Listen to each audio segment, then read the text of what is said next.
Boa noite.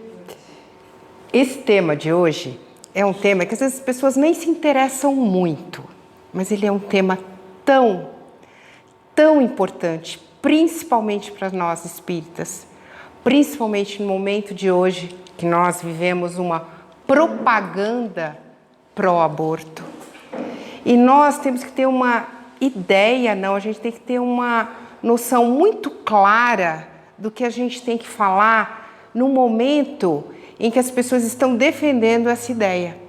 Mas ter ideias claras, principalmente se alguém chegar assim, você que é espírita, o que você acha disso? Acontece. E nós temos que saber nos posicionar o porquê nós somos contra o aborto. A doutrina espírita, vou dar o spoiler, ela é totalmente contra o aborto, exceto em um caso, que é no caso de risco à vida da mãe. Em outros casos, não. E aí, essa hora que a coisa, às vezes, aperta um pouquinho, né? A gente vai começar aqui, falando do aborto. O abortamento, substantivo masculino, que define a ação de abortar, de matar o produto da concepção. Vamos entender isso daqui a pouco. E ainda tem outra. Aborto em todas as fases é considerado aborto, de ovo, embrião ou feto, que morreu por decorrência de um desarranjo orgânico, aí estamos falando de um aborto espontâneo, ou espiritual, ou emocional, ou em virtude de ação criminosa. No nosso caso aqui, a gente vai focar a ação criminosa. Há um momento agora, que a gente está vivendo, que as pessoas andam romantizando o aborto. Não, mas a gente não sabe quando começou a vida, a gente não sabe, é um monte de célula, é isso, é aquilo. Então, para nós, e não só para a ciência também, a vida já começa nesse momento em que a união do espermatozoide com o óvulo, que está aqui, tá? Não vou ser muito científica não, vamos deixar a coisa bem simples. Então aqui, espermatozoide com óvulo forma o ovo, lembra? O produto começa ali. E aqui nós temos um embrião que vai, chamado assim, até 8 semanas. O que dá pra gente ver aqui? Não sei se está meio claro. Aqui a gente já tem um coraçãozinho, gente, batendo com uma frequência de mais ou menos 100 batimentos por minuto. Os olhos, os dedinhos estão querendo se formar. Isso com 8 semanas são 2 meses. Vocês imaginam que com 2 meses, a mulher não imagina que está grávida há 2 meses. Por quê? Ela vai pensar o seguinte, a fecundação aconteceu lá no meio do ciclo. No meio do ciclo dela, está esperando a menstruação. Então, nessas 2 semanas que ela nem sabe que está grávida, ela já está de 2 semanas. Ah, mas atrasou um pouquinho, pode até atrasar 1 semana. Ah, vou esperar o atraso. 3 semanas, já está grávida de 3 semanas e não sabe. Então, quando ela vai se tocar que ela está grávida, ela já está com quase, mais de mês, indo para o final do primeiro mês. E aqui a gente já tem, olha, tudo isso. Eu falo assim que a criação é divina, porque é tão rápido, é uma coisa assim, maravilhosa. E aqui a gente tem o feto com 3 meses. Que já chama o feto, mede aí 8 centímetros mais ou menos e pesa 25 gramas. E aí, o que vocês veem? Olhem bem. Cadê? Não, aqui. Feição totalmente, ó os dedinhos. Cadê? Aqui. Isso com 3 meses. E aqui seria o tamanho real, com 3 meses, mas totalmente formadinho, tá? Coloquei só para vocês terem uma ideia, porque hoje a gente não... No seminário que foi dado pela casa, não ano passado, ano retrasado, a gente entra em detalhes de muitas coisas. Hoje não temos tempo para isso, né? Então, a gente vai direto para a visão espírita da coisa, mexendo com outros termos aqui.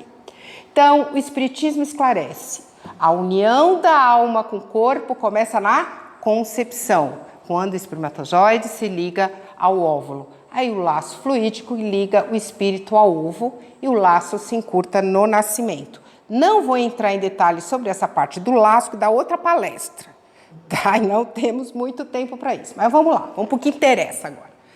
No Livro dos Espíritos, na questão 358, diz: uma mãe ou quem quer que seja cometerá um crime sempre que tirar a vida uma criança antes do seu nascimento, pois isso impede uma alma de passar pelas provas a que serviria de instrumento o corpo que se estava formando. Então a gente está falando aqui de planejamento reencarnatório e tudo mais, que a gente vai falar um pouquinho mais adiante.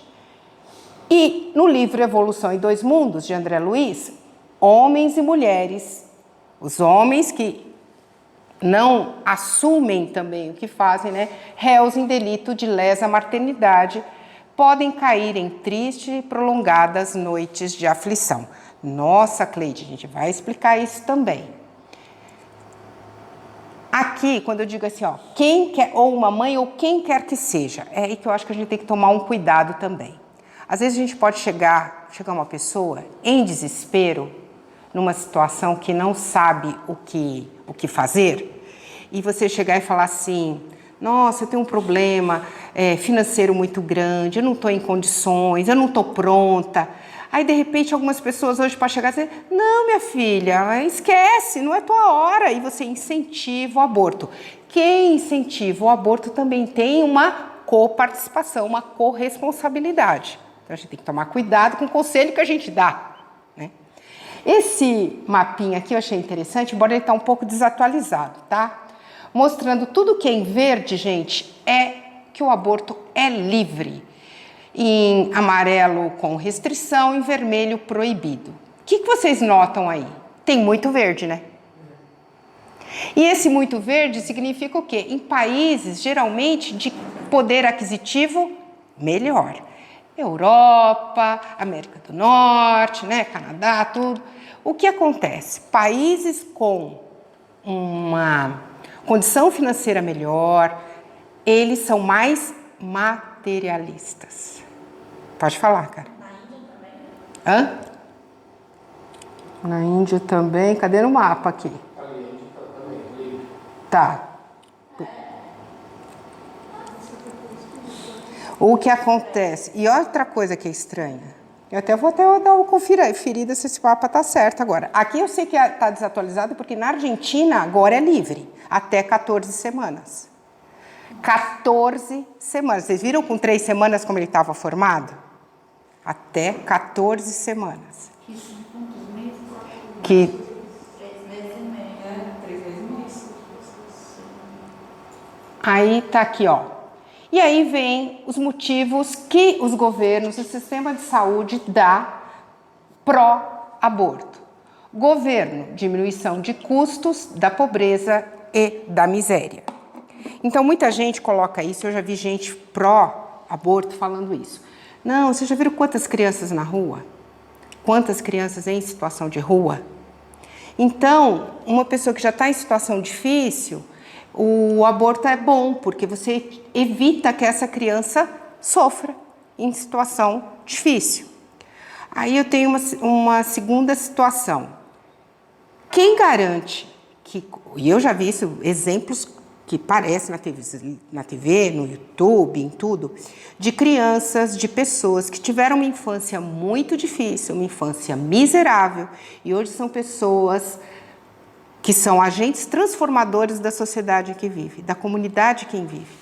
Então, quem somos nós para indicar que aquela pessoa, ela não tem condições de ter uma vida muito melhor depois? E quantos filhos de famílias ricas às vezes caem no crime? Então, esse tipo de... Eu, para mim, não concordo com essa primeira aí, que nós não somos Deus para influenciar o destino das pessoas. Aí vem, no sistema de saúde, diminuição do número de mortes causadas pelo aborto clandestino. Bem, eu vou falar sobre isso no próximo slide. Sendo que tudo isso poderia ser evitado com uma educação e com sexo responsável, porque vocês concordam comigo? E, tirando o estupro, todas as outras gestações, houve um consentimento. Então, você poderia ter feito o quê? Não quero filhos? Há maneiras de não tê-los, certo? Além de assassinar. Esse aqui, quem quiser assistir, é famoso. O Dr. Bernard Nathanson, já até faleceu, ele foi considerado o rei do aborto. E ele depois, ele virou pró-vida. Ele foi contra o aborto. E ele fez muitos abortos. Eram 5.000 abortos diários, mas não dele, da equipe dele, de várias clínicas, porque dá dinheiro ter clínica de aborto nos Estados Unidos, nesses lugares é financeiramente bem viável. Então, ele vivia sem problemas com isso. Não vou contar muito a história dele, mas ele, quando isso foi na década mais ou menos de 60, esse número de abortos que foi falado aqui, quando entrou mais ou menos na década de 70, veio o ultrassom. Quando ele viu o ultrassom, ele ficou estarrecido, ele ficou admirado e horrorizado com ele. Que ele viu que o feto se mexia, que o feto... Ele sabia que se mexia, mas ver é diferente. E viu isso um pouco antes do que ele imaginava, né? E isso mexeu muito. E ele começou, então, mudou seu discurso e ele pegou e falou o seguinte, ele contou todos os podres da indústria do aborto, que muitos números são hiperestimados. Então, por exemplo, dizem que você tem 1 milhão de abortos clandestinos, então 100.000 abortos, desses 100.000 abortos clandestinos, 100.000 mortes. Ele falava, não era, a gente aumentava 10 vezes mais para ter uma propaganda a favor, que chamasse a atenção. Então, ele foi explicando certas coisas, foi um grande defensor depois da vida, mas fez um monte de besteira antes, né? Mas ele deu uma grande contribuição. E procurem no YouTube, é curtinho, O Grito Silencioso. E aí mostra alguns países, ó, Argentina, Inglaterra e Escócia, ó, 24, eita, eu não vou usar isso aqui não, 24 semanas. O feto é viável com 22, a partir de 22 semanas. Nesse caso aqui, né, a gente não, né? O pessoal mata com injeção de cloreto de potássio. E aqui a gente vai começar a entrar umas coisas interessantes. No Brasil, o aborto é autorizado quando há risco de vida para a gestante, em casos de estupro e em caso de anencefalia fetal. Diz que quando não é nesses casos, né, seria detenção de 1 a 3 anos e aborteiro de 1 a 4 anos, coisa que no fundo não ocorre, né? Mas vamos lá. Em caso de risco de vida para a gestante, a gente sabe que a doutrina espírita fala o quê? Sim, realmente, em caso de risco de vida para a gestante, o aborto é aceito. No caso, vamos primeiro para a anencefalia fetal. O que é a anencefalia fetal? Você não vai ter encéfalo, então é incompatível com a vida, certo? Embora é um caso de um bebê que ficou até 1 ano e 1 mês e ele era anencéfalo. Ninguém sabe explicar como ele aguentou tanto tempo. E aí você fala assim, se a gente não tem essa visão espírita, vamos explicar. Agora que entra as nossas explicações. Se não tem a visão espírita, pensa assim, por quê? Uma mulher vai levar uma gestação de 9 meses, de um feto, de um embrião, de um bebê que vai nascer e não vai ter condição de viver? Para quê? Muita gente vai falar isso. Quem não tem, então, esse conhecimento espírita vai falar isso. O que nós acreditamos? Nós acreditamos na reencarnação, na lei de causa e efeito, que nada acontece por acaso, e que, nesse caso de um bebê anencéfalo, provavelmente, em muitos casos, o bebê pode ter sido um suicida. Pode ter dado um tiro, e ele precisa desse momento para ir melhorando a condição do perispírito, para numa outra encarnação ele estar melhor para renascer. Então, aquela mãe que aceita esse feto nessa situação, o que acontece com ela? Ela está tendo um gesto de compaixão, de amor. Mas é sem cérebro isso aí, né? É. Mas não é tudo relacionado com a mente? Como assim? Não entendi essa pergunta. A sede do espírito, ela está querendo dizer. E aí, como ele vai espiar, sei lá o que, alguma Não, coisa? aí não é ele não tem entendimento, mas o corpo físico dele, para ter uma formação melhor, uma formação mais saudável, precisa desse choque na matéria, entendeu? É só para sentir. Pode, me ajuda aí, por favor. A gestação do corpo físico vai reorganizar o corpo perispiritual do reencarnante. Então precisa. O perispírito dele, como um ato qualquer, o perispírito dele está desarranjado. Quando ele encarna, mesmo nessa situação, ele vai sofrer todo o choque anímico, como eu falei, e a formação do corpo físico reajusta o corpo perispiritual dele. Então ele vai chegar do outro lado melhor. Mesmo se a gente não tem cérebro, a gente sente no corpo físico? O cérebro é apenas uma manifestação do corpo. Esse bebê de anencéfalo que ficou até 1 ano, ele sorria e ele chorava e ele era impressionante. Talvez no YouTube, se vocês procurarem, vocês acham, tá?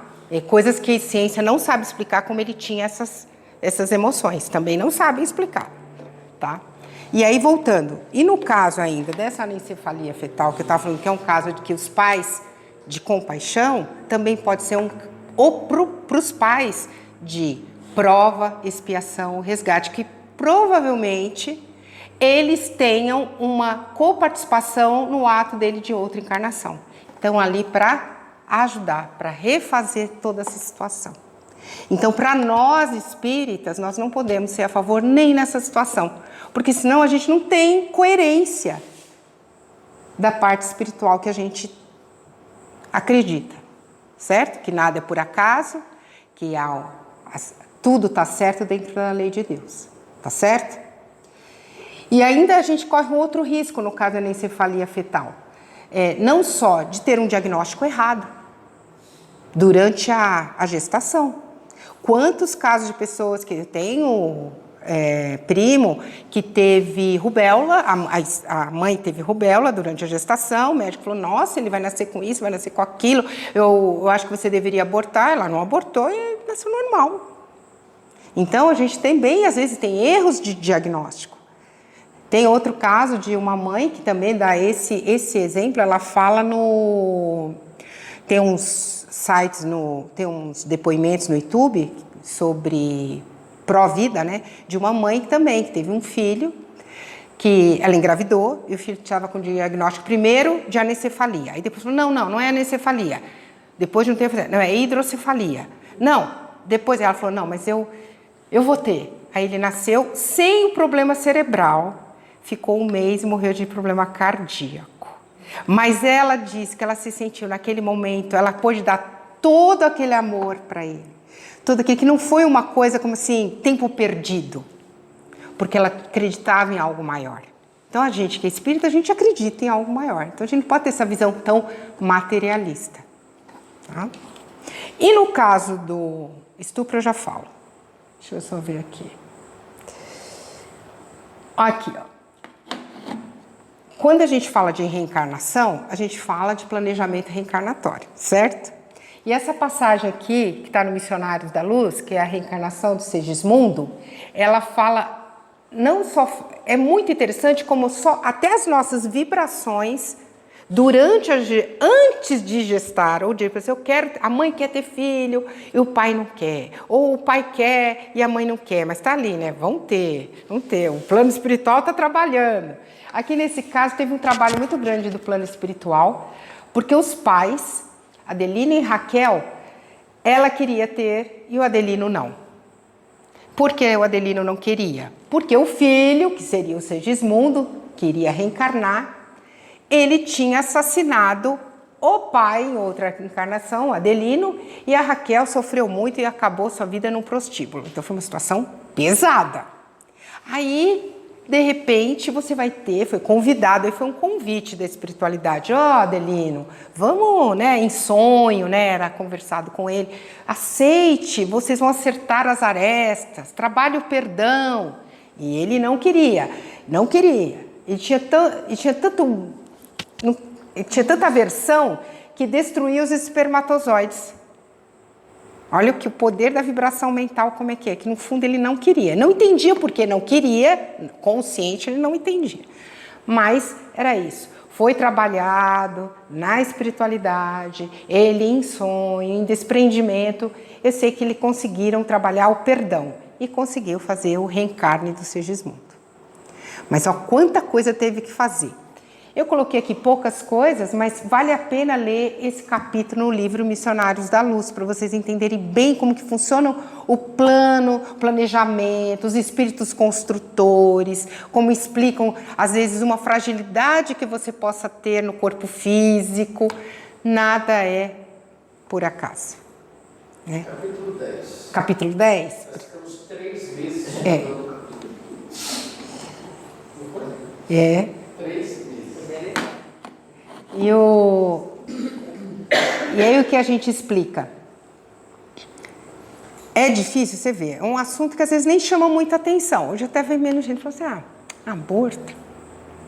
Mas, gente, isso tem um peso tão grande no nosso grau de evolução do nosso planeta, a gente vai até falar sobre isso depois, que vocês não têm noção. Então, em todas essas situações aqui que estão enumeradas, a gravidez é indesejada. Lógico, só se faz aborto quando a gravidez é indesejada, lógico. Caso de adultério, A esposa está grávida, o pai é outro, ai meu Deus, e agora você descoberto? É um caso. Outra situação, o estupro, que eu chego lá daqui a pouco. A família numerosa de poucos recursos, é aquilo que a gente já acabou falando, ninguém pode ter essa ideia do futuro do outro. E a malformação do feto, que a gente já explicou, que é da anencefalia, que isso pode ser para qualquer outra malformação, certo? Está tudo dentro da lei. Então vamos para o estupro. O estupro é a parte que pega mais e é a grande, bandeira para legalização do aborto. Dá até para entender, num caso de violência extrema, o trauma gerado. Não se discute isso. Porém, nós espíritas achamos o quê? Confiamos no quê? Existe o acaso?